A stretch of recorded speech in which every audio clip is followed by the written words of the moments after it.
प्यारे भाइयों, प्यारे बहनों, हम प्रभु का धन्यवाद करें। प्रभु दयालु है, प्रभु करुणामय है, प्रभु प्रेम करने वाला ईश्वर है। अनंत प्रेम से प्रेम किया है, उसकी करुणा हमारे लिए अपार है।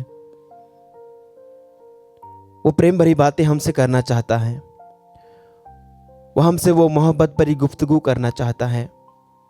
आइए अपने प्रेमी ईश्वर के करीब बैठें और उनकी प्रेम भरी बातों को सुने। उनकी प्रेम भरी बातों को हम हमारे जीवन में अंगीकार करें, आत्मसात करें। आज मनन चिंतन करेंगे संत लूकस का सुसमाचार अध्याय 17 पवित्र वचन 7 से लेकर 10 तक। यदि तुम्हारा सेवक हल जोतकर या ढोर चराकर खेत से लौटता है, तो तुम में ऐसा कौन है जो उससे कहेगा, आओ तुरंत भोजन करने बैठ जाओ? क्या वह उससे यह नहीं कहेगा, मेरा भोजन तैयार करो, जब तक मेरा खाना पीना न हो जाए कमर कसकर परोसते रहो, बाद में तुम भी खा पी लेना। क्या स्वामी को उस नौकर को इसलिए धन्यवाद देना चाहिए कि उसने उसकी आज्ञा का पालन किया है? तुम भी ऐसे ही हो। सभी आज्ञाओं का पालन करने के बाद तुमको कहना चाहिए, हम अयोग्य सेवक भर हैं, हमने अपना कर्तव्य मात्र पूरा किया है। प्रभु का पवित्र सुसमाचार। हे ख्रिस्त, तेरी स्तुति हो। प्रभु यीशु ख्रिस्त में प्यारे भाइयों, प्यारे बहनों, आज के सुसमाचार में प्रभु एक उदाहरण देते हैं, एक दृष्टांत सुनाते हैं कि एक सेवक, एक नौकर खेत में काम करने जाता है, खेत में काम करके लौटता है। अब वो ठहरा तो नौकर जब वो घर आएगा तो कभी भी वो अपने मालिक से ये उम्मीद नहीं करेगा कि उसका मालिक दौड़ करके आएगा, हाँ बेटा आजा, और उसको कहेगा हाथ मुंह धो ले और खाने के लिए बैठ, मैं तुझे खाना परोसता हूं, तो अच्छे से खा और आराम कर। वो उससे कहेगा, अच्छा खेत का काम हो गया, ठीक है, अभी घर का जो काम है वो कर, अभी हमारे लिए खाना लगा दो, या अन्य जो भी काम है वो कर दो। और जब उसका काम, उसका ड्यूटी का समय पूरा होगा, तब उसे कहेंगे कि तुम अब खा लेना। प्यारे भाइयों, प्यारे बहनों, यहां पर अपने कर्तव्यों को निष्ठापूर्वक निर्वहन करने के बारे में कहा गया है कि आप यदि एक सेवक हैं तो आपको एक सेवक की तरह अपना हर कर्तव्य पूरी निष्ठा, पूरी लगन के साथ पूरा करना चाहिए।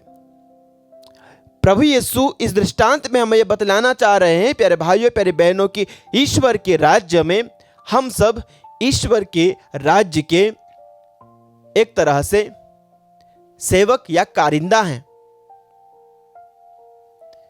प्रभु ने हमें कुछ कर्तव्य करने के लिए दिए हैं और हमारे उन कर्तव्यों को हमें निष्ठापूर्वक निभाना है।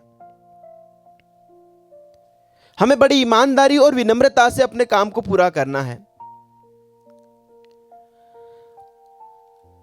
और जब काम पूरा हो जाता है तो हमें उस पर किसी प्रकार का गर्व करने की कोई वजह नहीं है।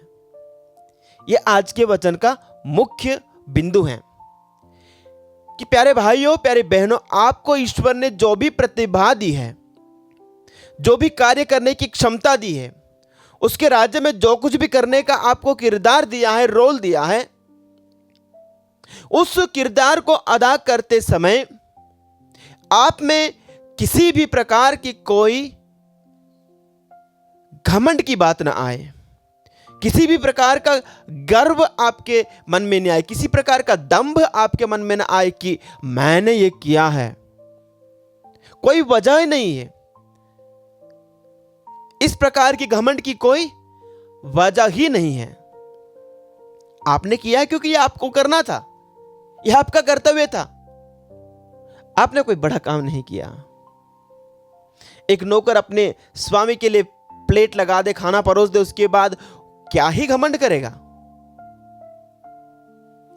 आपने कोई उपलब्धि हासिल कर ली, आपने कोई नाम कमा लिया, आपने शोहरत प्राप्त कर ली, कभी घमंड ना करना, कभी भी गर्व न करना।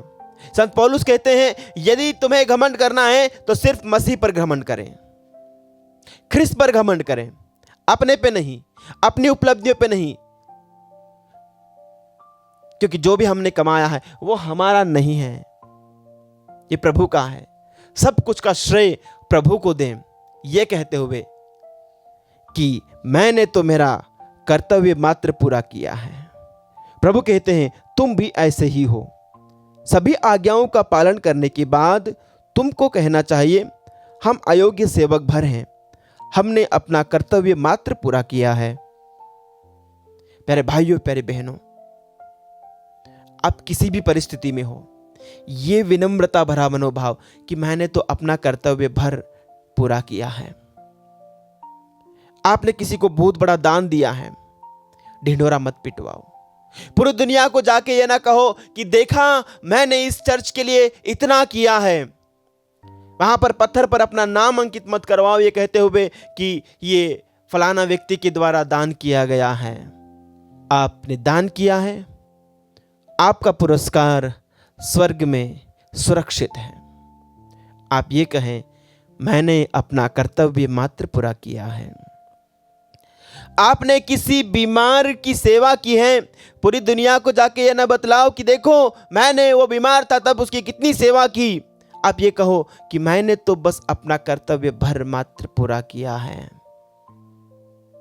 आपने किसी बेसहारे का सहारा बने हो, आपने किसी गरीब की सेवा की हो, आपने किसी असफल व्यक्ति को, आपने किसी निराश व्यक्ति को ढाढ़स बंधाया हो, सांत्वना दी हो, काउंसलिंग की हो, कोई भी भला काम किया हो, आपने किसी के बच्चों को पढ़ाया हो, किसी का खर्चा उठाया हो,